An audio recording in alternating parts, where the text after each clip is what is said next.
మా నాన్న పెళ్లి సంబంధాలు చూస్తున్నాడు. కంగ్రాట్స్. ఆస్ట్రేలియానా ఆఫ్రికానా? మా నాన్నకంత బడ్జెట్ లేదు. పోనీ ముంబయా బెంగళూరా?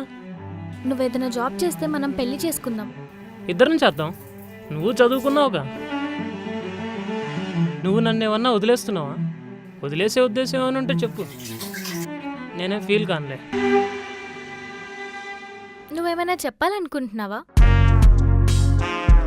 అసలు ఒక అమ్మాయిని చూసిన వెంటనే దాన్ని క్యూఆర్ స్కాన్ చేయగానే అది మంచిదా ముంచేదా, మంచితనంగా ఉంటూ మళ్ళీ ముంచేదా అని తెలిసే ఏదో యాప్ కనిపెట్టి తెచ్చుంటే మనకు టైము సేవ్ అయ్యేది, మనీ కూడా సేవ్ అయ్యేది. చైతు ఇట్రా. వస్తున్నా.